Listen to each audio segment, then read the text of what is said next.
ये जो भक्ति महारानी है वो माँ है और नारायण हमारे पिता हैं।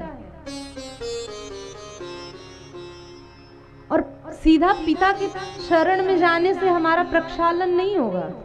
हम पवित्र पिता के जैसे, एक छोटा सा बालक कहीं कीचड़ में लौट करके आवे, छोटा सा बच्चा खेलता कूदता रहता है ना, कहीं धूल लग जाती है कहीं कुछ, तो कहीं कीचड़ में लौट करके आया होगा और घर में सीधा आएगा पिताजी के पास। जैसे ही जाएगा ना, पिताजी उसे क्या गोदी में लेंगे? पिताजी कहें अरे जाओ जाओ बेटा माँ के पास जाओ जाओ जाओ जाओ, पिताजी गोद में नहीं लेंगे कि जाओ पहले माँ के पास। और माँ जैसे देखेगी कि मेरा बेटा जो है वो कीचड़ में मिट्टी में लथपथ है, तो माँ 100 काम छोड़ करके अपने बच्चे के पास आएगी।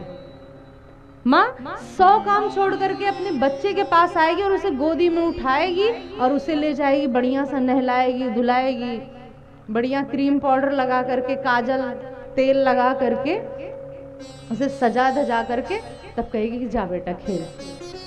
जैसे ही वो बच्चा सज धज करके बाहर निकलता है तो अब बच्चे को पिता के पास नहीं जाना पड़ेगा। अब बच्चा, पिताजी खुद दौड़ करके आएंगी, आजा मेरा बेटा, आजा आजा मेरे राजा बेटा। पिताजी खुद दौड़ते हैं उसे गोद में उठाने के लिए कि मेरा बड़ा प्यारा बच्चा है। उसके पहले नहीं, जब वो सुंदर होकर के आता है, माँ के सानिध्य में से होकर के जब वो पिता के पास जाता है, तब पिता उसे गोदी में बिना पूछे बिना कहे उठा लेते हैं। तो ऐसे ही हम सीधा पिता के पास जाएंगे, नारायण रूपी पिता के पास, वो हमको नहीं स्वीकारेंगे। क्यों? क्योंकि हमारे ऊपर भी ये काम क्रोध विषय रूपी ये कीचड़ लगे हुए हैं, तो पिता नहीं स्वीकारेंगे। हमें पहले भक्ति महारानी, भक्ति रूपी माँ की गोद में जाना पड़ेगा।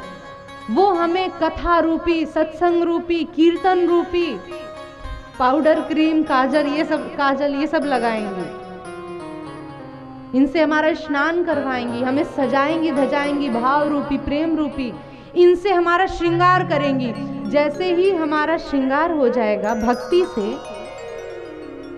जैसे ही हमारा श्रृंगार हो जाएगा और जब हम नारायण के पास जाएंगे तो हमको नहीं जाना पड़ेगा नारायण के पास कि हमें गोद में ले लीजिए, नारायण खुद भाग करके आएंगे। कल जैसे मैंने बताया ना, भक्ति का एक डब्बा जैसा बनाओ, जैसे ट्रेन का डब्बा होता है ना, भक्ति के पीछे हम, तो हमारे पीछे नारायण खुद आएंगे।